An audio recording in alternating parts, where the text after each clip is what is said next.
It is holding on to it. Some sages stood up and said, God is holding. The scientists said that no, we don't have evidence for that. So here comes the question. The scientists are also coming to a big point. And we asked, can you say what it is? We asked for a hard, slate, and then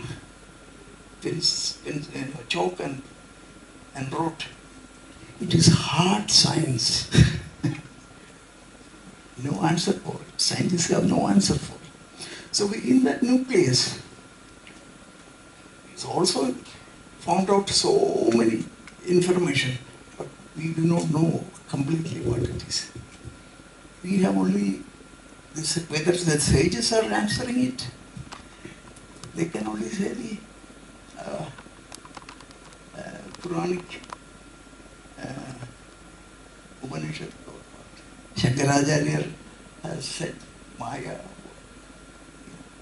So these things are yet to be solved. Scientists have not solved. Sages are also not solved that part. That's what I think. Excuse me, some people may be angry if I say this. It is true. The modern people needs full structure of anything. When you say there is consciousness is the only thing existing, matter doesn't exist, it may not contradict. But there is discussions needed. If somebody is saying only this part of it, the others may not agree with this. Or here also, if these people, this side is only consciousness, this side may not agree. Dr. Paulos Gregorios was the one who brought me into science, technology and spirituality. And I tell you, he has also said that it is a process. It cannot come to an end. Our human brains cannot absorb the one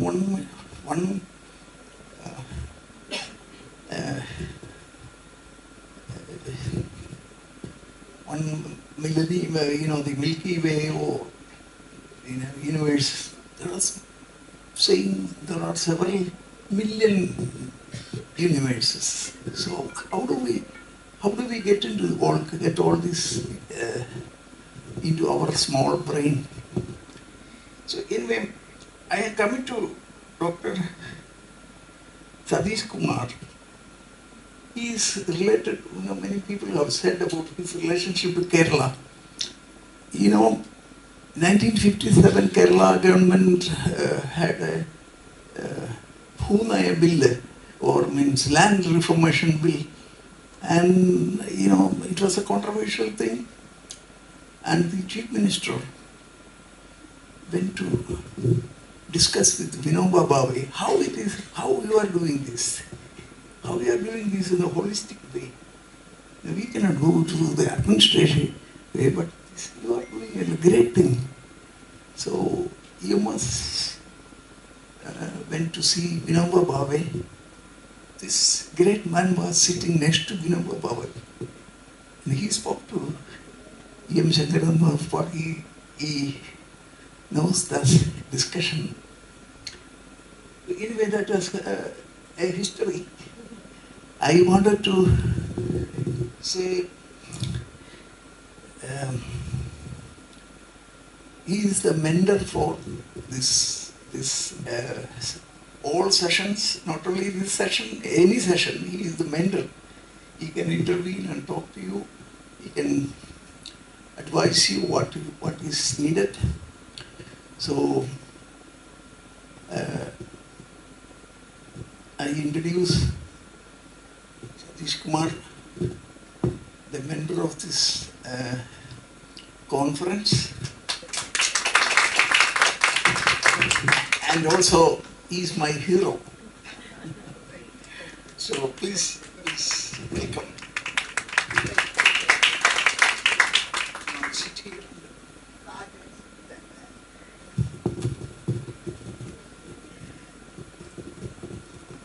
Mainly on the invitation of my friend Jerry. And he came to visit me in my home in England. And he was also very much part of this gathering that he talked about at Schumacher College. And it's my great pleasure to be here at Mahatma Gandhi University.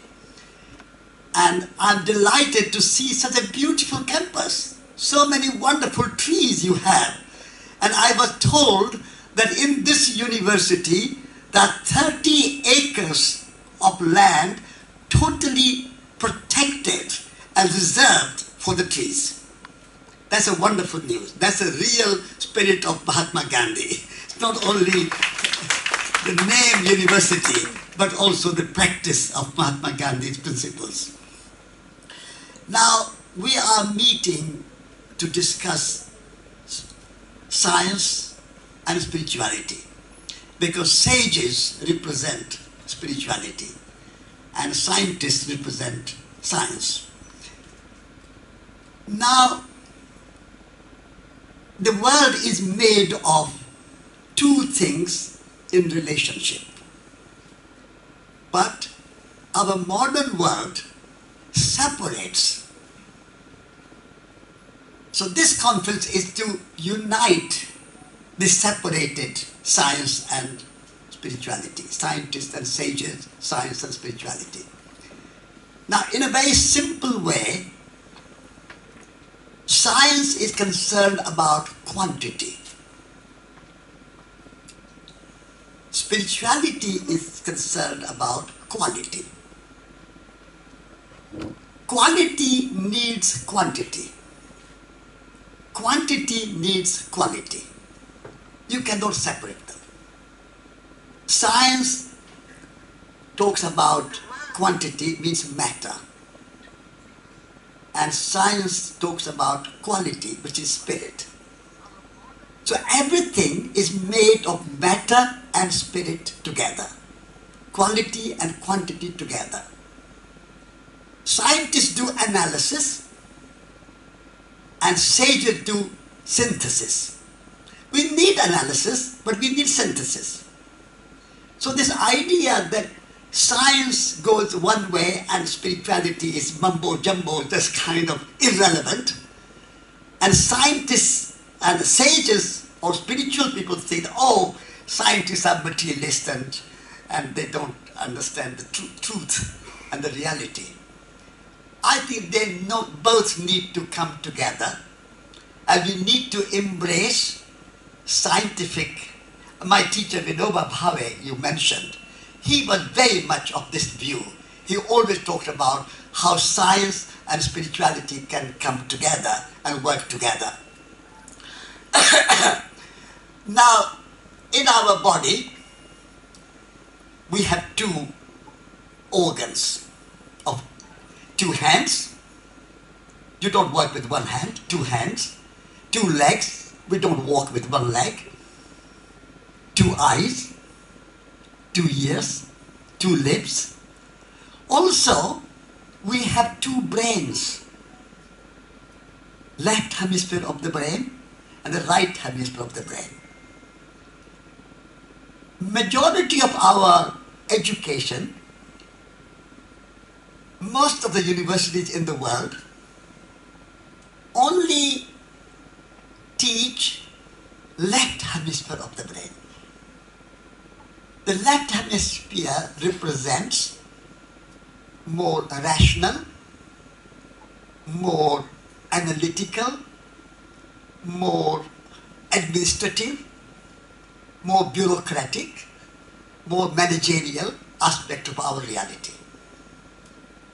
The right hemisphere of the brain represents more intuitive, imaginative, creative, poetic, artistic, that hemisphere.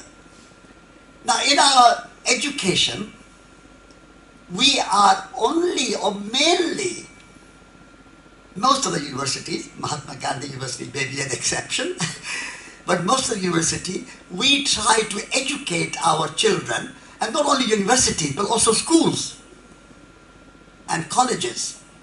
We try to educate our young people to develop their left hemisphere of the brain. And that's a kind of scientific, analytical, rational, administrative management seeking a job. So most of the university, when you go to university, you are training to get a job. Students want, after my university, I have a degree, I want a job. That is mainly left hemisphere of the brain. So,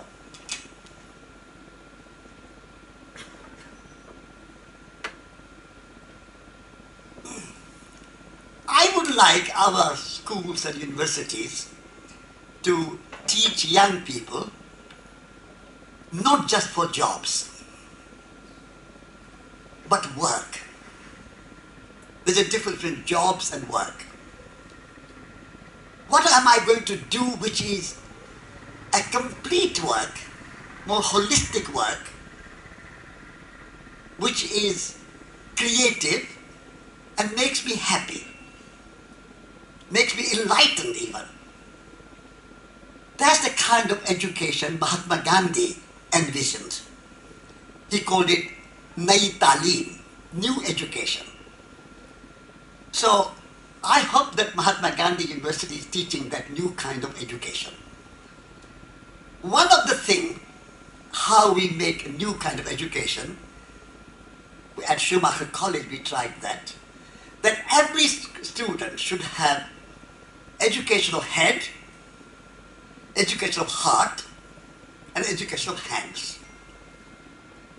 At the moment, in our majority of the universities, we teach only head, and only half head, left hemisphere of the brain, and no right hemisphere of the brain, and no heart. Feelings, compassion, kindness, courage. You know the word for heart in French is cœur, and from the cœur comes courage. Many of young people come out of universities lacking courage, fearful, doubtful. How am I going to live? Who is going to give me a job? How am I going to manage my life? So this is what we try at Schumacher College, and I want to see Mahatma Gandhi envisioned. I want to see all our schools, small schools, like primary schools, secondary schools, colleges, universities, teaching young people to be courageous, to take risk in life. To live is to risk. And we don't teach our young people to be courageous and compassion. You talked about love this morning. No university, generally speaking, has love as part of their education. That's a heart quality. And then hands. Our young people come out of the schools and universities. They can have a rational thinking. They are very clever in their mind. But they cannot make anything.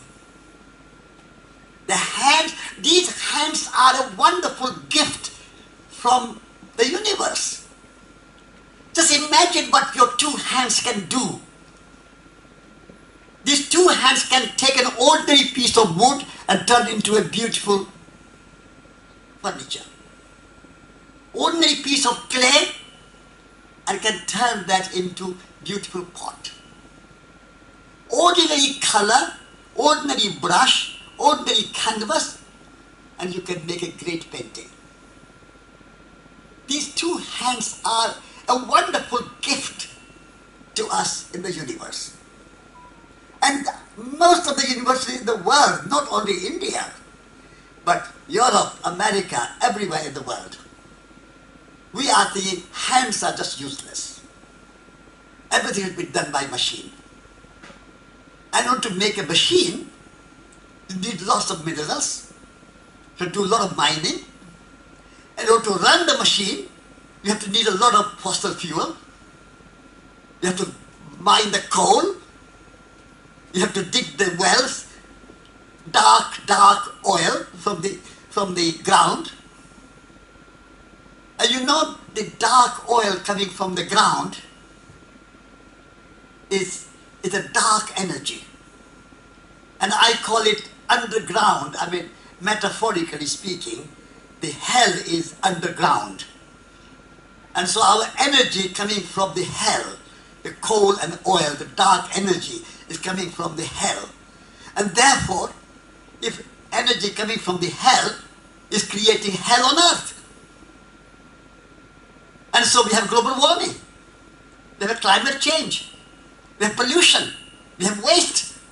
All that is created by this huge technological so-called development, so-called progress. And we have lost our hands. There are 8 billion people on this planet. 16 billion hands. What are they doing? Of course, in rural areas, people are using their hands. They are building houses, they are growing food, they are making pottery, they are making furniture. But in a city like Kottayam or Kolkata or Mumbai or London or New York or Paris or Moscow, we just sit behind the desk and maybe use 2 thumbs on our smartphone or computer and nothing much more. I live in England. You don't cook food anymore. People don't know how to cook food. Lots of supermarkets you go to. And a ready-made cooked food in the machine, microwave. And you buy ready-made food in a plastic package. And bring it to your home and sit in front of a computer, watch the computer and eat your sandwiches. Many houses are now being built without a kitchen. Can you imagine? Kitchen is out of date. So I would like our education, what Mahatma Gandhi said, Nai Talim, is to use hands. Making is not just a job, it's a pleasure. I'm 89. I cook. I garden. I do washing up. I don't have a washing up machine. People ask me, you are 89. What's the secret of your life? Why do you have so much energy, so much enthusiasm?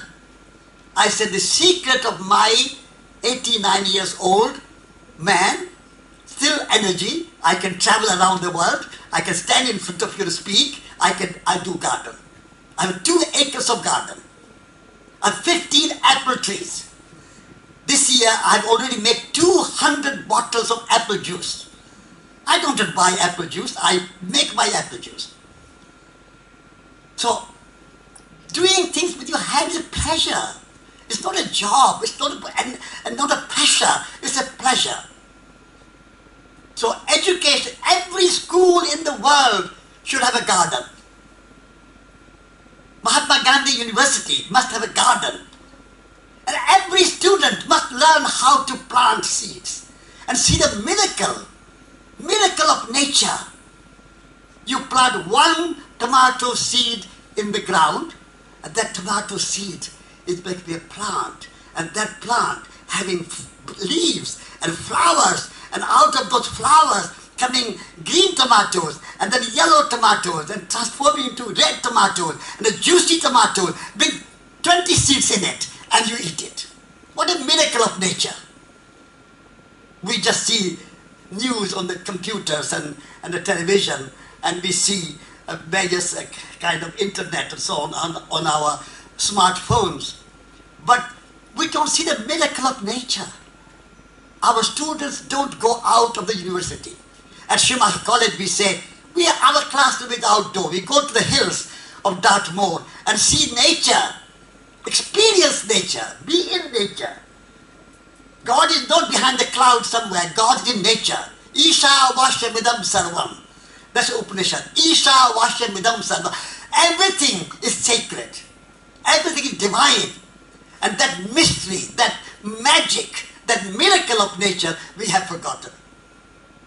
So, science and spirituality coming together is to be in that relationship with nature. Be in that relationship with your own self, your own spirit, your own soul. That's a sages. And be in relationship with the natural world and with everybody. I went from India with a friend from Kerala, E.P. Menon, and I walked without any money, without a single rupee or penny in my pocket. And I walked from New Delhi, from the grave of Mahatma Gandhi, to Moscow. I went to Moscow on foot. We have a friend here from Moscow. It took me 10 months to walk from Delhi to Moscow. Only 10 months. Not a very long time. And I went without any money. And that was sage and scientist in my heart. And I went to Pakistan. I said, you are Muslims? I love you. Then I went to Soviet Union at that time. I said, you are communist? I love you. Then I went to Germany and France and England and America. I said, you are capitalist? I love you. Then I went to Japan. I said, you are Buddhist? I love you. That's the sages. No, every human being is sacred. Whether you are a communist or capitalist or Hindu or Muslim or Christian or Buddhist or black or white or man or woman, we are all humans. The sages teach us that wisdom. And science helps us. I embrace science without losing wisdom, without losing the spirituality, without losing the values, without losing the love. I wrote a book called Radical Love. We need to be radical in love. And if you can love everyone, that's a radical love. And that's so wonderful to have many religions, many philosophies, many languages, many nationalities, many ways of doing economics, many ways of doing politics. It's so wonderful to have a diversity of life. That's, I think, in the teachings of Vinoba Bhave, Sant, sage, and Mahatma Gandhi, and the Buddha, and St. Francis, and Jesus Christ. All the great sages, and Einstein. When Mahatma Gandhi was shot, Einstein said, paying his tribute, to say that it will be difficult to believe that a man like Mahatma Gandhi walked on this earth. That was the tribute of scientist. So Einstein was not just a scientist, he had a spirit in his heart. So I would say that we need to embrace science and spirit together and bring education of head, heart and hands together. This separation, this dualism, this disconnection, this lack of relationship is not going to make us happy. Only when you are in a relationship you are happy. You love your wife, you love your children, you love your husband, you love your mother, you love your father, you love your friends, you love your neighbor. That relationship makes you happy. You have lots of money but no friends. You are not going to be happy. You have lots of money but your wife is deserting you or divorcing you. You are not going to be happy.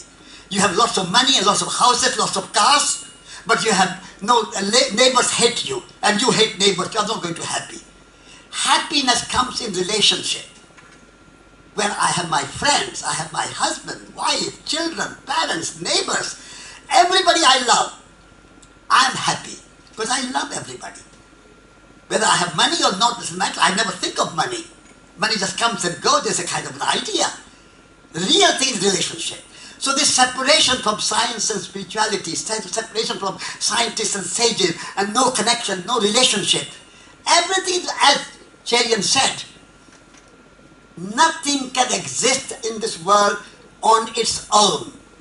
Not a single atom, not a single electron or proton can exist by itself. Our body is made of billions of bacteria. It's a kind of universe.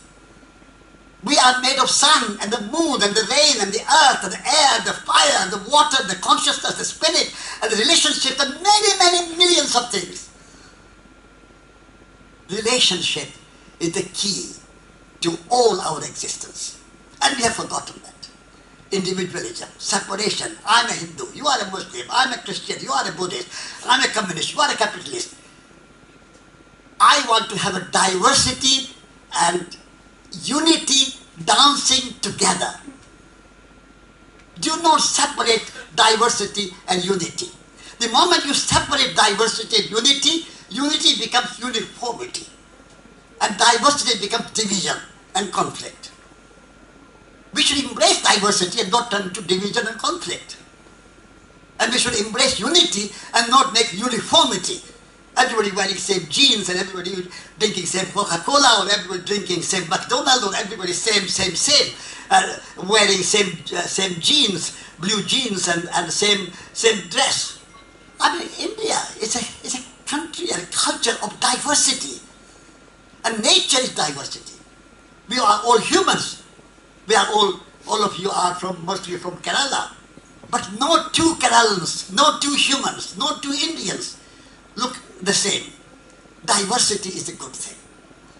And so, diversity and unity dance together. And we do not turn diversity to division and conflict. And we do not turn unity into uniformity. Many of our problems today in the world are product of desire to create uniformity. Whole world should follow one economic system. Whole world should follow one political system. Everybody should be either following America or Russia or China. Why? We must have that autonomy. Each and every individual is given their own mind. Each and every one of us. And so, this is what sages and scientists coming together means to me. That we are all united and autonomous. At the same time, it's a miracle, it's beautiful. That we are together and we are still individual. All of us have our own brain, our own voice, our own heart, our own hands. We can be autonomous, build our house, grow our food, write our books, make our picture, make our furniture. We can do everything. Universities are a new thing in the world today. The Buddha was not at a Mahatma Gandhi University or Oxford or Cambridge or Yale or Harvard. But can you produce a Buddha from Harvard and Yale and Oxford and Cambridge and a Kottayam and any other university?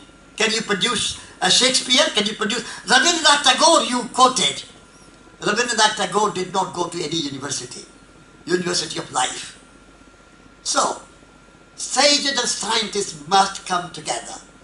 And many of our problems are in that separation, in division, in conflict, in individualism, and no sense of community, no sense of the sacred, no sense of the deep consciousness of which we are one integral part. Without consciousness, I mean, what is visible is physical, material, is sacred. We need material, we need Holy Spirit and holy matter. In our Christian tradition, we say Holy Spirit. Holy Spirit, yes, but holy matter. Treat matter as a sacred. Then sages and scientists come together. So, dear friends, I think it's wonderful to have this conference in Mahatma Gandhi University to bring sages and scientists together and see the relationship. We are all related. We are all connected. We are all interdependent. No one can exist by himself. Just imagine your food is grown by farmers. Your clothes are made by some people. Your furniture is made. You are dependent on the sun. You are dependent on water. You cannot live by yourself. You can only live in relationship. How many teachers are teaching our children? How many doctors and nurses are looking after health? How many people are involved in what we are and who we are? And we forget that. I, ego. We cultivate strong ego. Sages and scientists, if they come together, we shift from ego to eco. Eco is a very beautiful word, from which economy, ecology, ecosystem comes. Eco means home. The Greek meaning of the word oikos is home. So we are at home, and home is a place of relationship. What is a home? Home is where you have parents, you have children, you have friends, you have guests, you have a husband, you have wife, you have uncles, you have aunts. That's a home. And we have a kinship with nature. This planet is our home. The entire planet is our home. That's a Greek philosophy. That's a Greek wisdom. And economy, very beautiful word. We have turned economy into kind of budget and profitability and a kind of bottom line. But economy does not mean that. What we think of economy is a money-nomy. Money-nomy, management of money. Economy means management of whole ecosystem, planet whole. So my friends, let's have sages and scientists together in this conference, and let's build on that idea that whole world is interrelated, interconnected, interdependent. We are all friends and we love each other and make this world a beautiful place. And where do we start? We start with ourselves. It's better, like we started our conference by lighting a candle. And that's a very good symbol. It's better to light a candle than curse the darkness. Better to say, what can I do? How can I help somebody? How can I plant a tree? How can I write a book? How can I paint a picture? How can I sing a song? How can I write a poem? What can I do? Not what Modi should do, or what Trump should do, or what government should do, or what business should do. We can always criticize other people and not do anything ourselves. So Mahatma Gandhi's idea was, be the change that you want to see in the world. Be the leader. Be the light. Be the radiator of change. Be the radiator of light. So let us start with ourselves and make this conference a wonderful event. Thank you very much.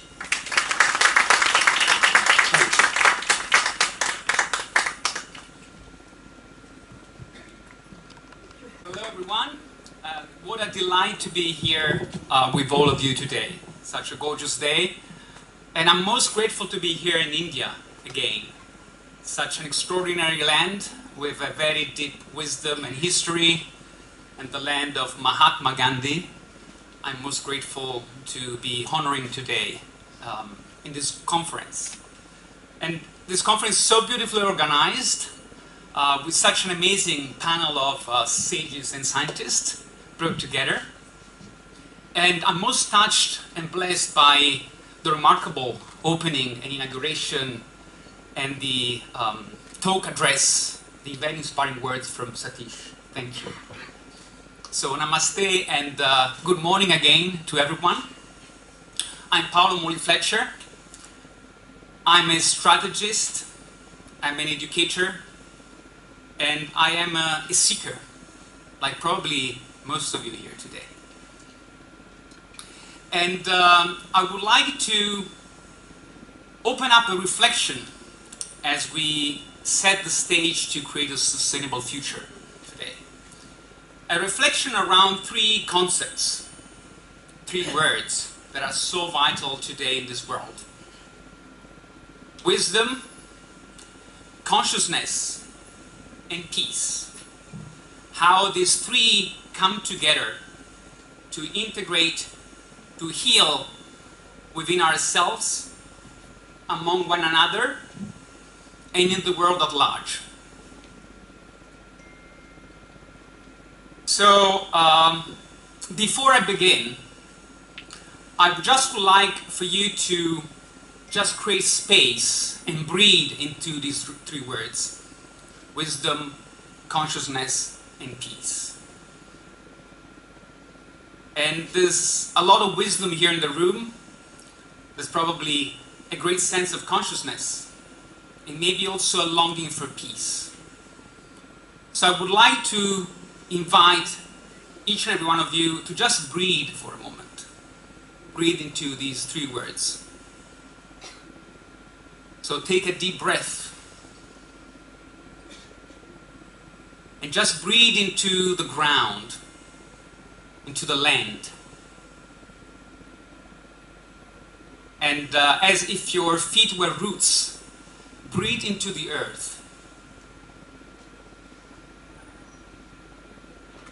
And from the earth, breathe up along the spine, up to the crown, like if you were a tree reaching up to the sky. Now breathe into the center, to the center of your being, right into your heart, where the above and below, the earth and the sky, meet. Just stay there for a little while.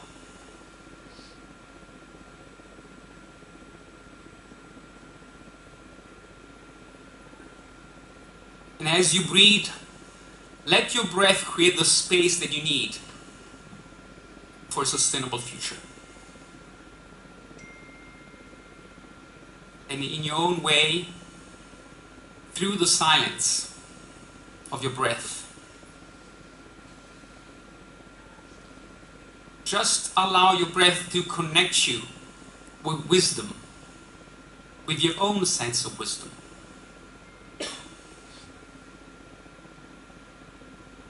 What do you see? What do you sense wisdom is for you? In your work, in your leadership, in the world at large.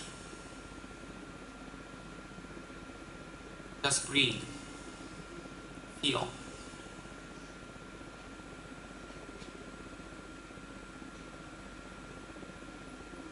And through the breath, now allow yourself to engage with consciousness.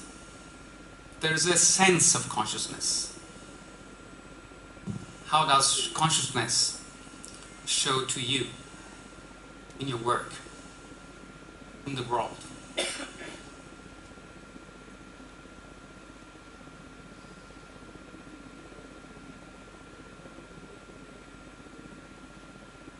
And finally, as you breathe, breathe into peace. Sense the peace within and around you.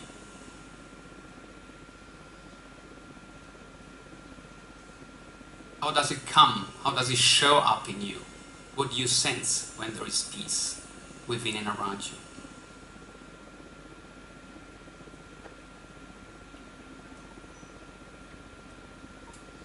So thank you for holding the space, for breathing together as one. And I'd just like to maybe invite you to make gold of these insights you got. They might have come as thoughts, they might have come as emotions or feelings. Just let them be with you as we set a bridge to integrate science and spirituality, to unite as sages and scientists in the leaders that we are. And maybe I'll just start from here, from integrating and the word integration. And I think that leadership at large is the glue that is supposed to align, hold and integrate opposite views.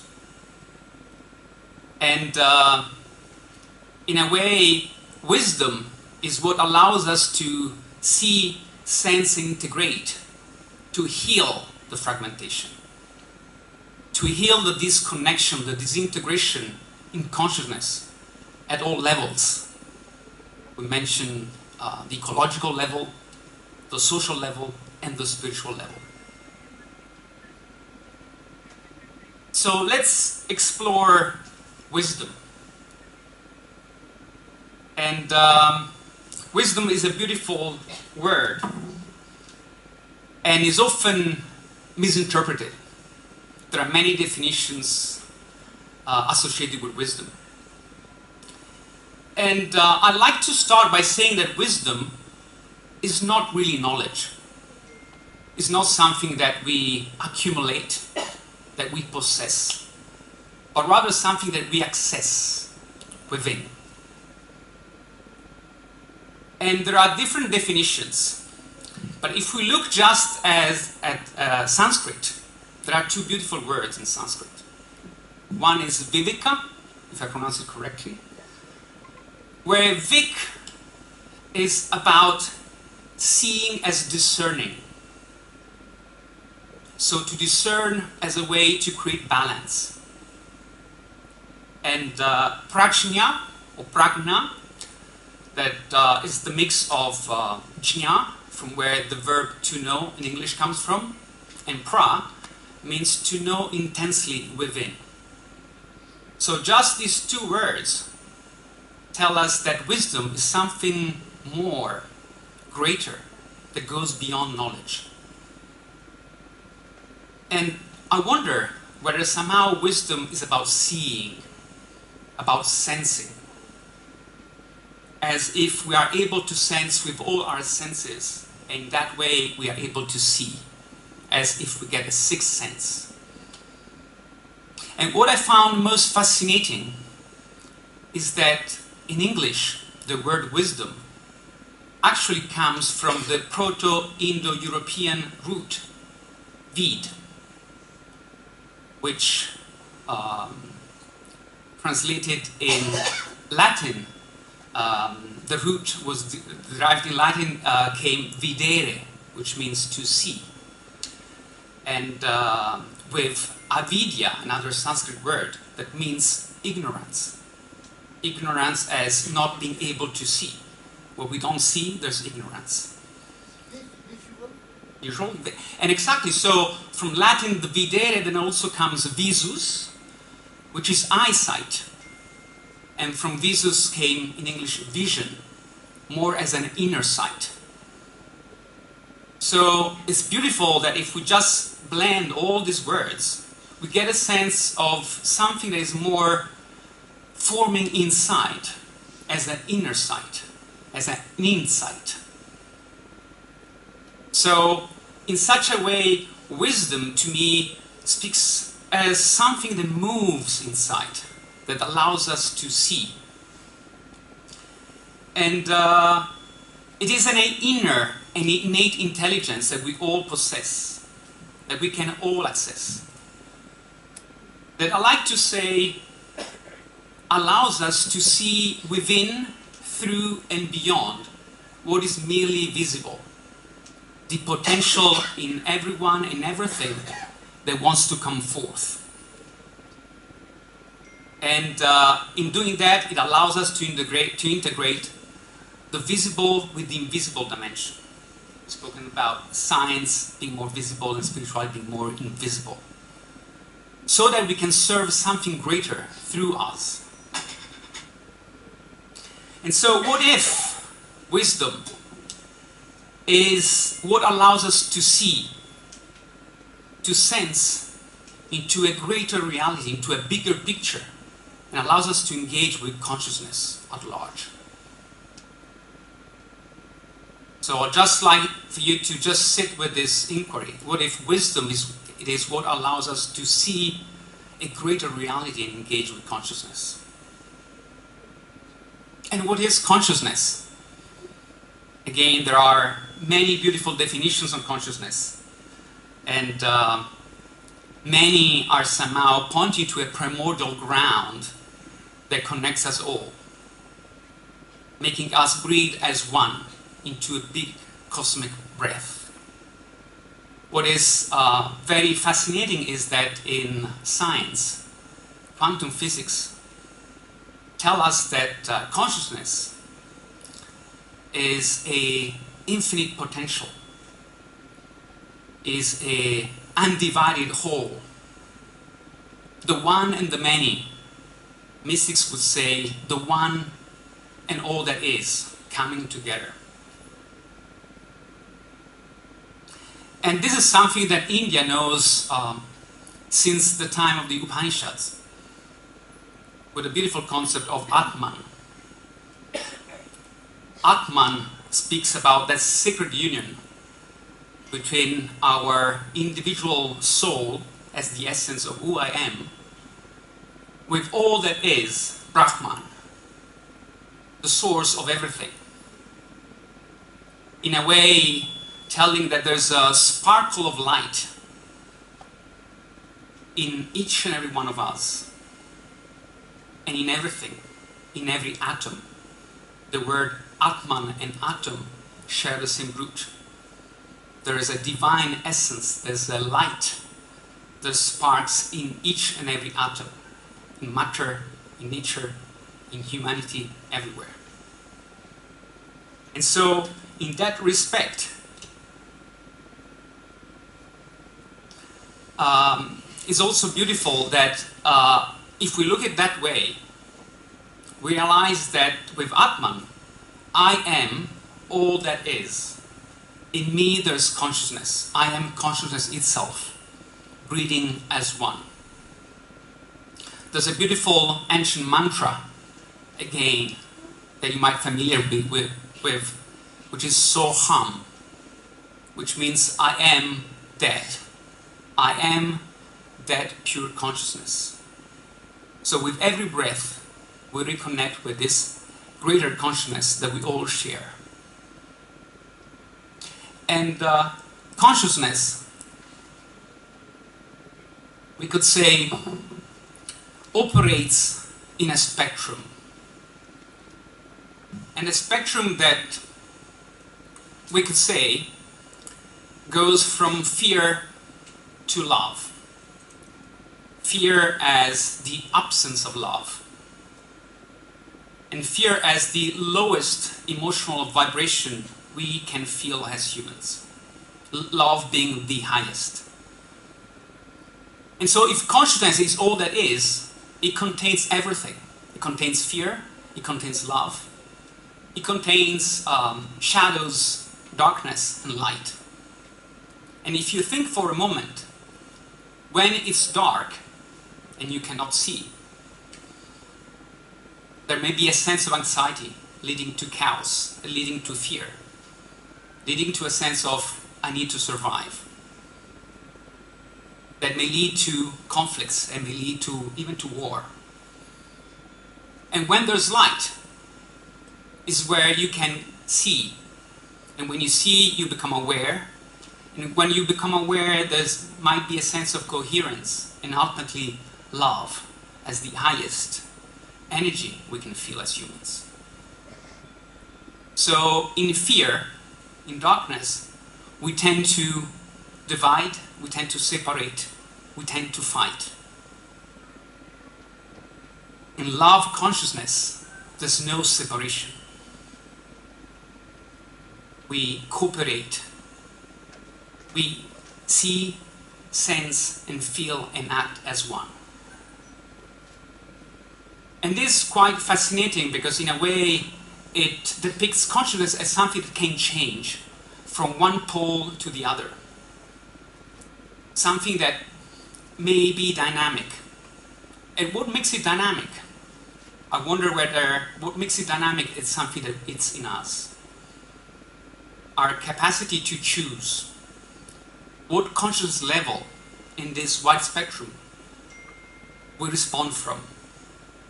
Whether we respond from a place of love, from a place of abundance, from a place of unity, or whether we react from fear, fighting, surviving, seeing ourselves only as limited parts rather than part of a greater whole.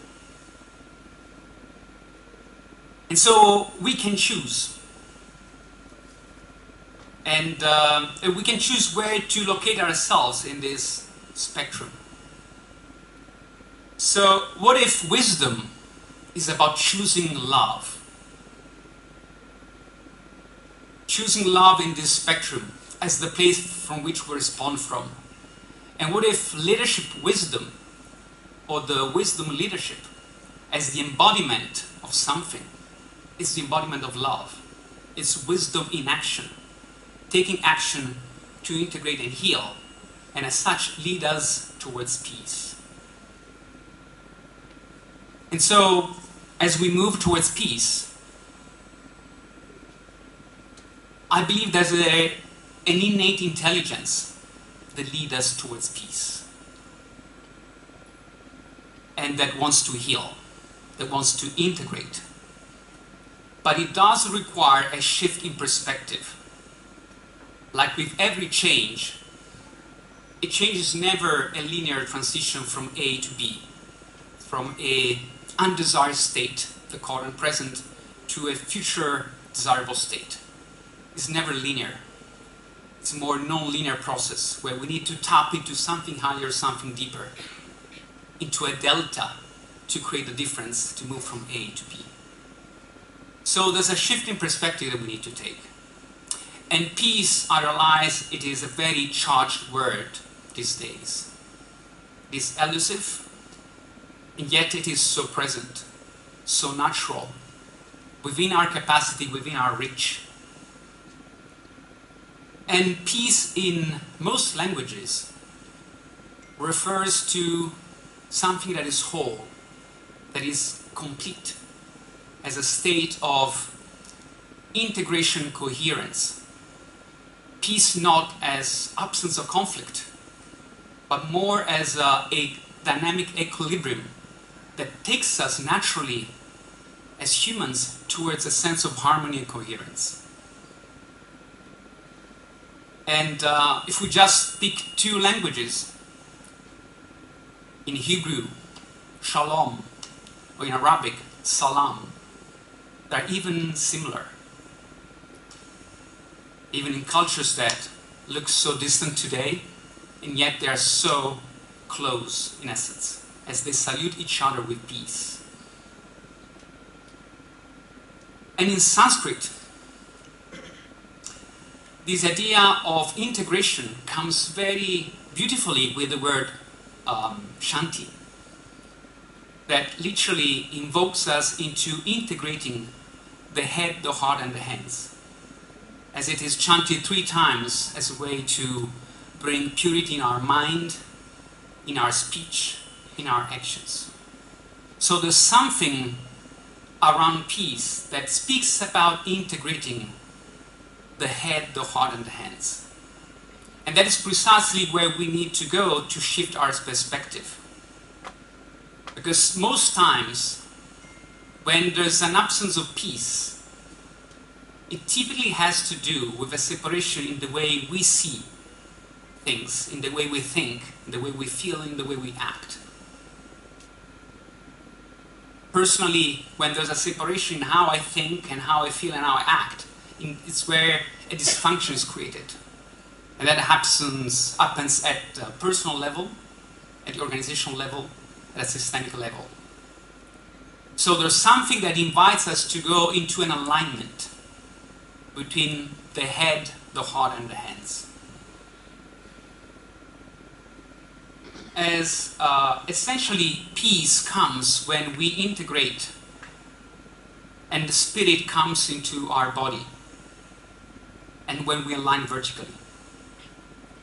And is it just also beautiful that yoga, as the word that means yoke, that means union, speaks again about that ability that we have to integrate our mind, body, and spirit as one.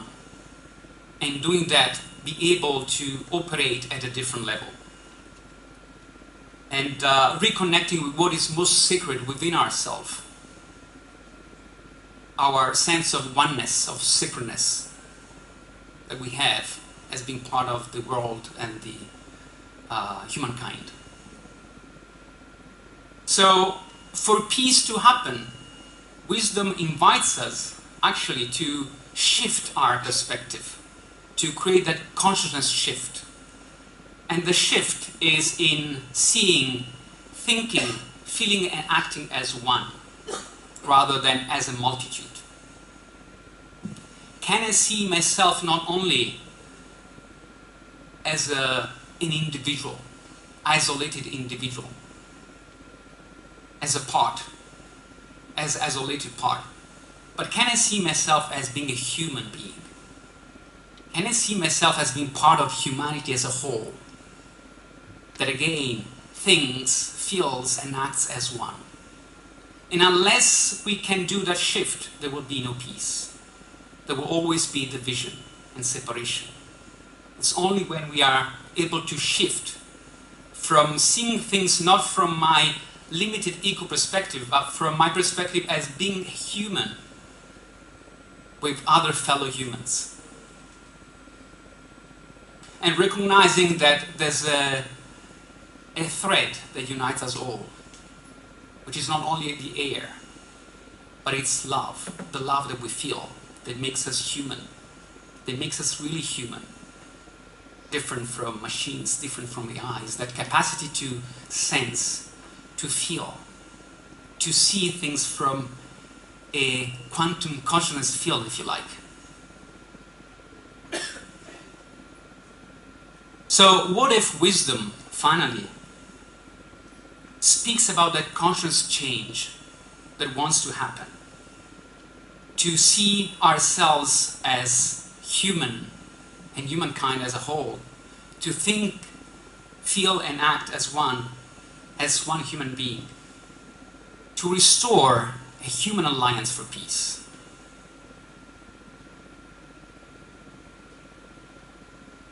And wisdom, to conclude, if it is about seeing, it's about choosing.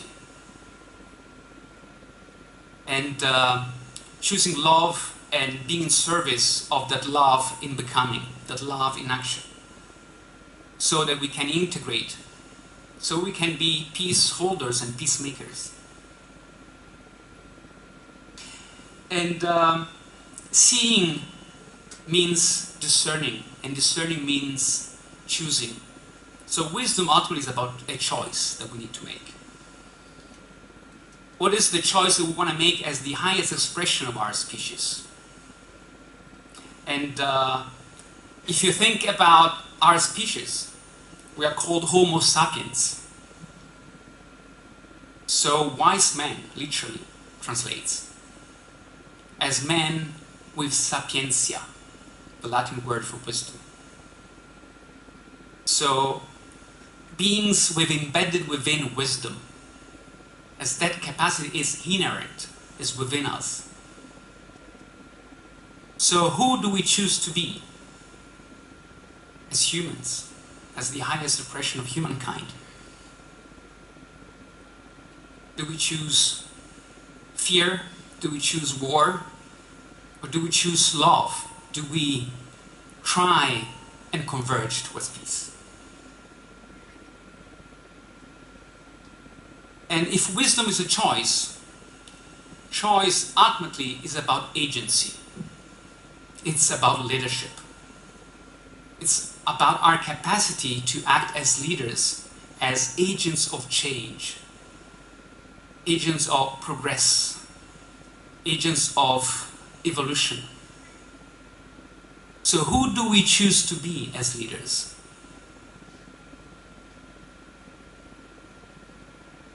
That choice is not an insignificant choice. It's ultimately a choice between war or peace. And leadership is about alignment, aligning around a vision, holding a vision that opens up new possibilities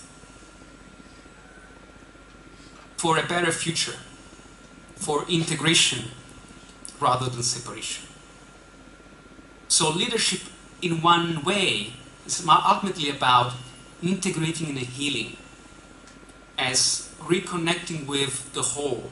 Whole again comes from healing, which means make it whole again, recompose, reintegrate. So a sustainable future implies the ability for wisdom and leadership to walk hand in hand.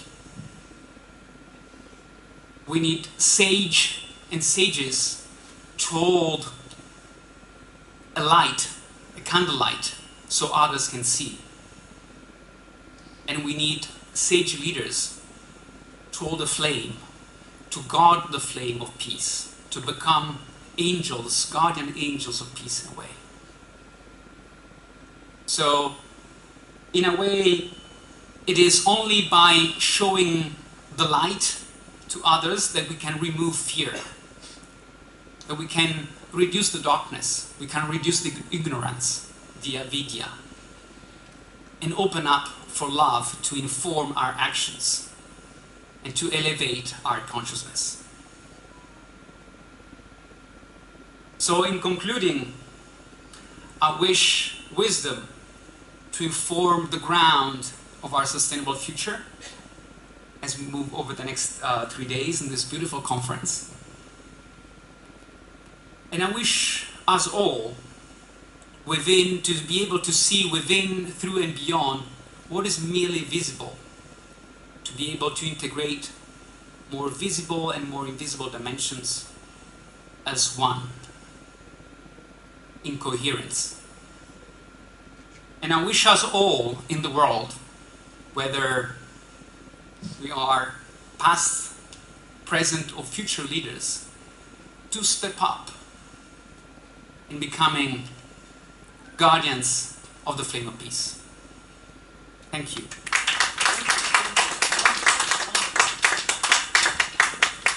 Thank you, sir. That was so insightful.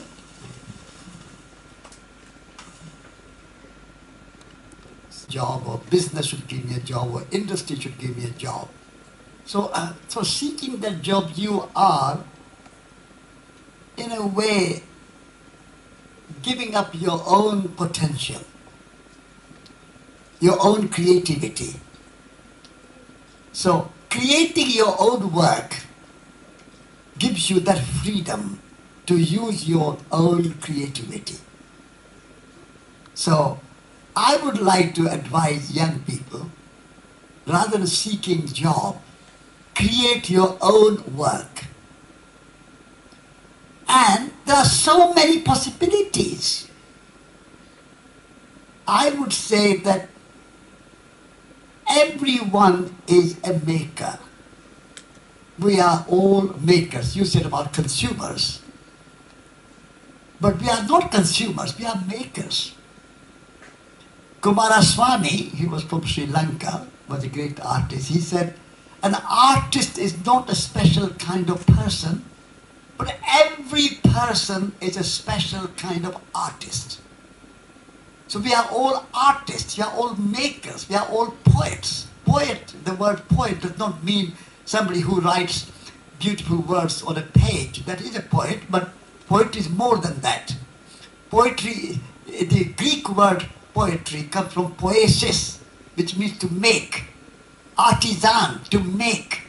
So if we see ourselves as makers, artists, poets, creators, then we can, of course, work together with other people, form cooperatives and work together with other people, but create something which is more satisfying. You feel kind of autonomous. You feel that you have energy, you have inspiration, you have skills, you can learn, you can practice. So I would like to see that kind of creativity. I would like to see people creating their work rather than seeking somebody giving you the job. That's my sort of suggestion. What do you think? Well, I can only second that, Satish. And I think what stands for me is that creating, being artists of our own life, what connects us most to creation, to the creator, to really feel ownership and responsibility and be really honoring the fact that we are humans that can create. Yeah, I just pause here.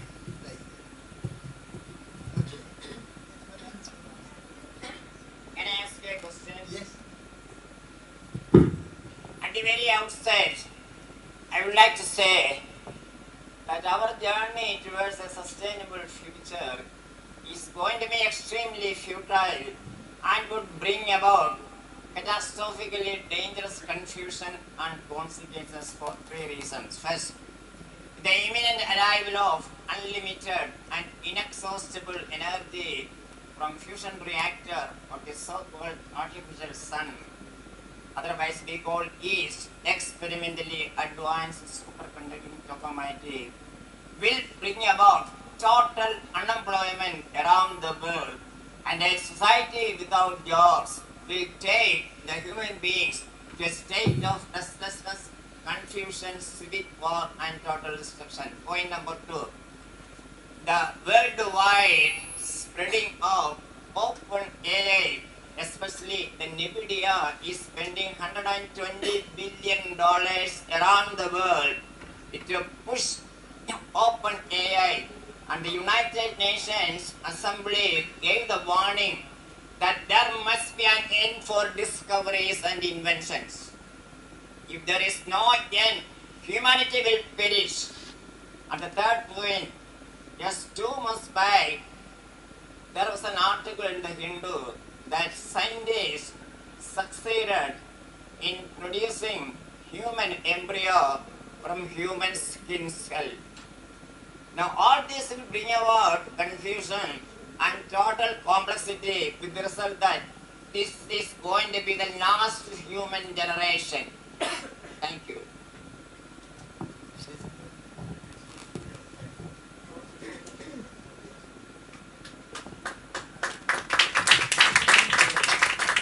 Yeah.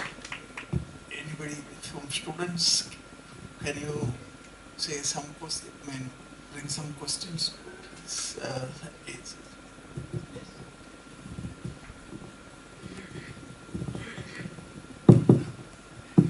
Hello. My question is rather centered on the idea of how science and spirituality can have many dialogues.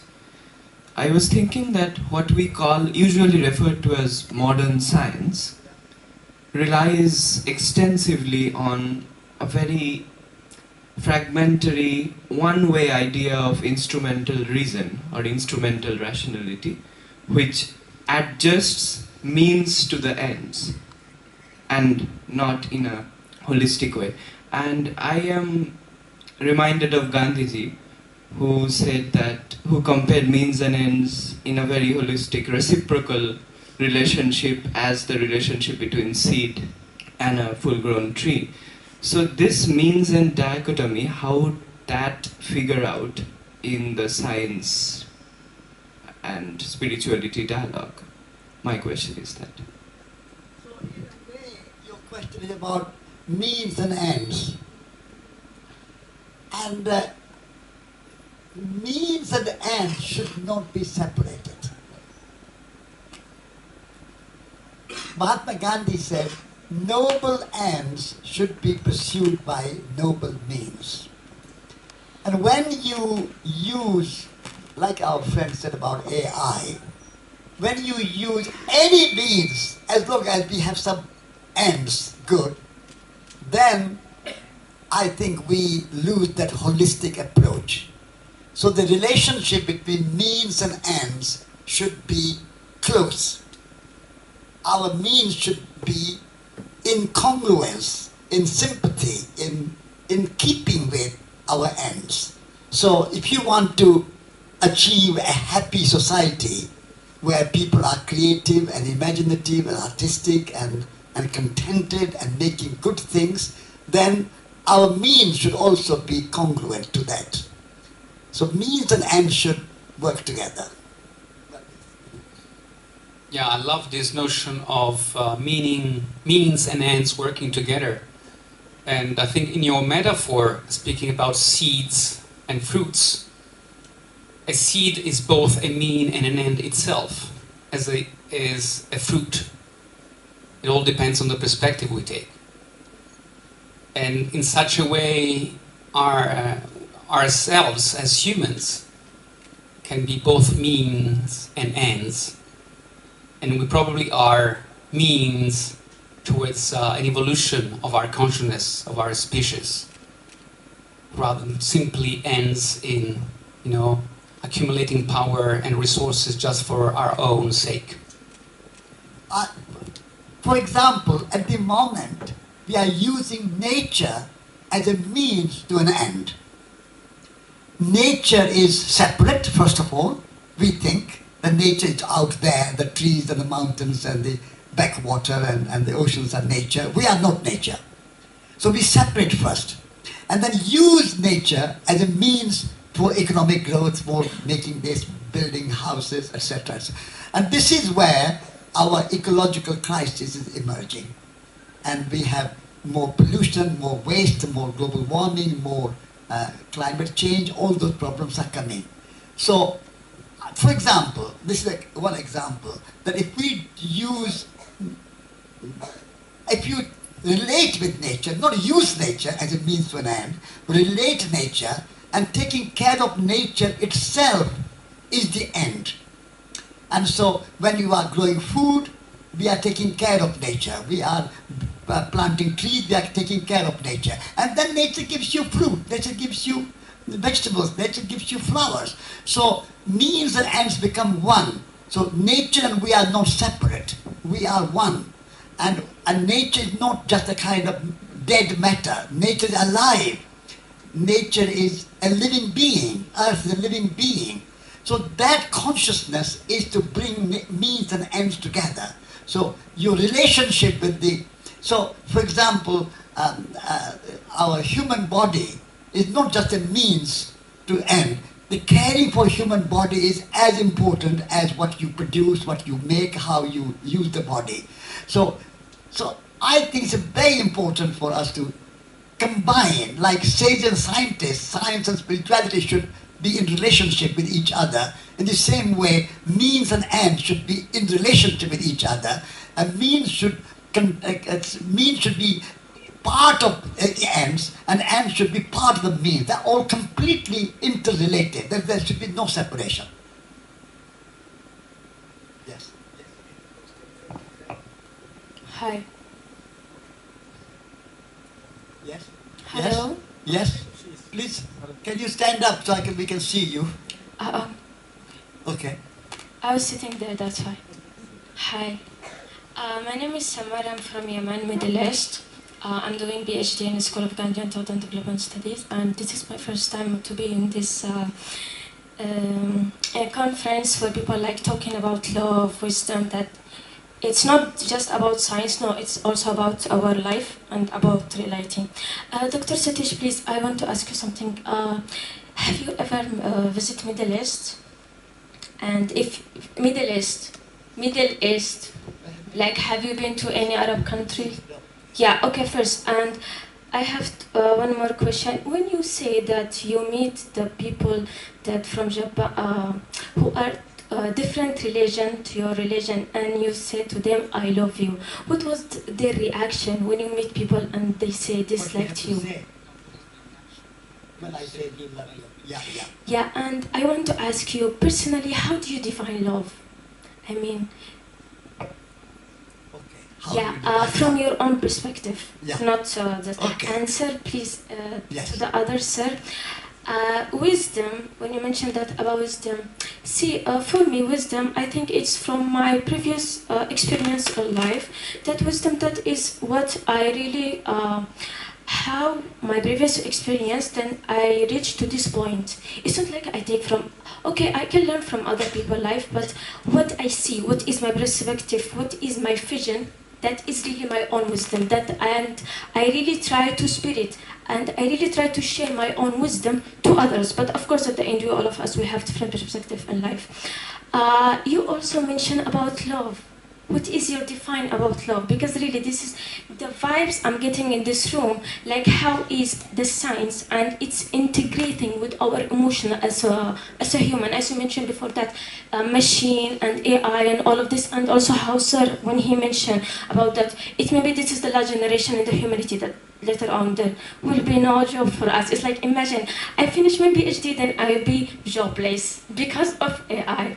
So I really want to know, both of you, with all your experience, and you travel around the world, what is your vision, and how was the, what was the reaction that you got from people? And the last question, as we know that Mahatma Gandhi, he mentioned that future depends on what we do in the present. Despite all the planning we are going through, there is some misery, there is some fear. How we can reduce through our planning from that fear. That's it. Thank you so much. Three questions. Lots of questions. Lots of questions. Yeah. Okay. First of all, I mean, maybe my friend can answer some questions. Have I been to Middle East? Yes. I walked through Afghanistan, over the mountains, through Iran, 100 days, and then, as it was mentioned, I came from England to India by car, overland, and so I was in Turkey, I was in Lebanon, in Syria, in Jordan, Iraq, Iran, Afghanistan, Pakistan. So all the Middle East, I have spent a lot of time in the Middle East. And I feel that we need to see people there as our friends. At the moment, somehow there's a kind of area of conflict there, and people see each other like enemies and so on. So there are people. I was in Europe, I was in America, I'm in India, and I was in the Middle East. People are people everywhere. And they are very hospitable, they are very kind, they are very generous, they grow food, they make beautiful carpets, they write beautiful poetry, they sing beautiful songs. So this idea that Middle East is somehow something different is not quite right. So I would say Middle East is as beautiful and Middle East has as many problems as any other country. So so we need to have peace in the Middle East and see them as humans and not anything different. And what is love? For me, love is to accept nature and humans as they are. Because we are all humans and we are also nature. And no one is perfect. We all are on a journey. So accept everyone as they are, with warts and all, and without judgment, without criticism, without complaining, without condemning. Accept, and then through negotiation, through love, you transform, you change, you improve. So through love you can transform, but acceptance is the first step. At the moment we expect other people to behave in a certain way. And whenever you expect somebody to do something and they don't behave like you want them to behave, as you expect them to behave, then you are disappointed. So we are living in a world of disappointed people around the world. And so if you want to not be disappointed, then accept people as they are, accept nature as it is. I mean, we have storms, we have earthquakes, we have clouds, we have heat, we have cold, we have everything in the world. And we accept nature, we accept weather, we accept humans. So accept everyone without any complaining or criticizing and condemning, and then change and transform through love, through negotiation, through communication, through respect, and so on. And even then, world is not going to be perfect. We will always be on a journey of perfection. So we are always moving in that direction. Maybe you can answer the other questions. Yes, so you asked several questions. Does it work? Yes. So I'll try to go one by one, but please forgive me if I forget anything along the way, right? So maybe I'll start with love. And love really is all that is. I define consciousness as all that is. Love is life. Life is an expression of love in a variety of forms. It's a constant expansion of something. We could say love is the key energy that we somehow embody in many ways. And if you think that we are all born out of an act of love, whether wanted or unwanted, but we're all born out of love, And through life, what we all seek is love. We can give it different names. It can be money, it can be success, it can be a car, it can be a house. But ultimately, it's a sense of longing, of reuniting with something. And we hope that when we die, we reconnect with love. So love really is all that is. And I think I'll just pause here for the question on love. You asked a question around wisdom and the fact that you are reconnected with past memories. I'm not even sure whether you spoke about past lifetimes. I think wisdom is that ability to see all that, to be able to tap into that imaginal reality that allows you to perceive and sense other worlds, other subtle realities, and allowing, accepting all that to be there, to be information that is valuable for you, and to somehow connect the dots. Another beautiful definition, I think, was Aristotle, said wisdom was about connecting the dots, which takes us back to integrating. I think the most beautiful word in science and sages and scientists is the and that connects the two, rather than or. One or the other is and. The magic happens when two things unite, two opposites unite. And moving to the third question, which I think was connected to the beautiful questions before from the gentleman around AI mostly. And I think you, sir, somehow hinted to the notion of transhumanism. This idea that we are moving towards the wonderful land of becoming transhumans. And I think there's a huge mistake there. Because the word transhuman comes from transhumar, which is actually an Italian word that Dante Alighieri in the Divine Comedy defined for the first time. And he was speaking about transhumar, okay? He was speaking about transhumar as going beyond. Trans means, as transition, means going beyond. But it was referring to an experience he's had in the Dante Alighieri in the Divine Comedy describes hell, purgatory, and paradise. And he was using this verb, transhumar, as a way of describing his experience in paradise. That was for him a way to go beyond what can be described. Somehow connecting to something that is greater than us. But still we have the capacity within us to experience, to sense, but in a way that it's ineffable, that we cannot express, articulate in words. And I think there is this illusion that by becoming transhumans, by becoming a hybrid with machines, we reach God. We reach something higher. But actually, there may be a risk of losing who we are, losing the secret essence of who we are and what defines us as humans.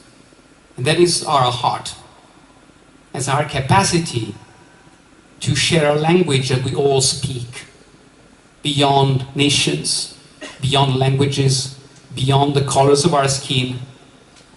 It's all the language of the heart. Our capacity to sense, to feel, to share, to love. And so it's that sacred humanness that actually we need to reclaim as what makes us unique, that no other machine will get. Artificial intelligence at best, it infers, but it doesn't create anew. That capacity of creating anew, going back to the beautiful words of Satish, of being artisans, of being craftsmen, of creating something that comes and springs from our heart.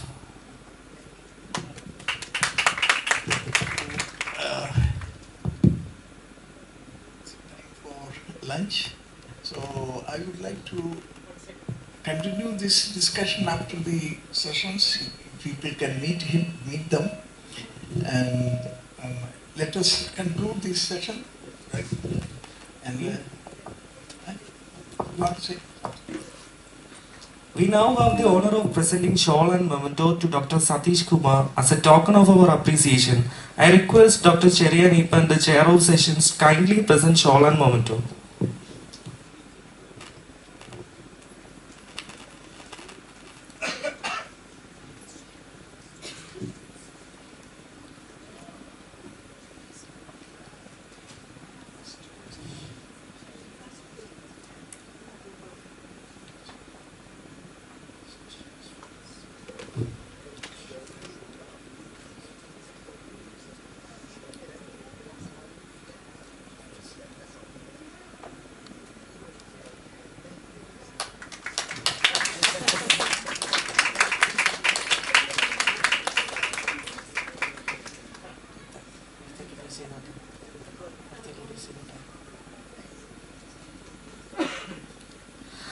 We now have the honor of presenting shawl and memento to Dr.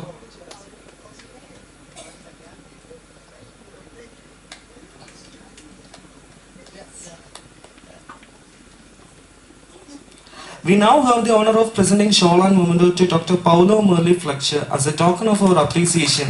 I request Dr. Cherya, the chair of session, kindly present shawl and memento.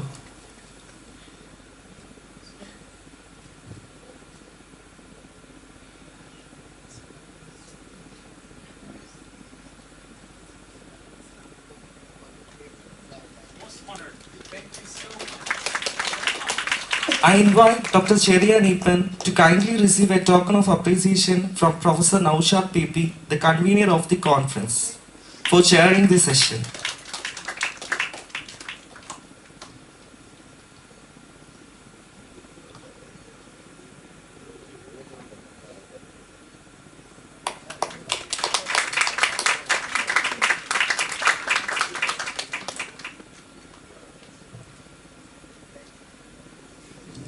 Distinguished guests and esteemed speakers are cordially invited to proceed lunch.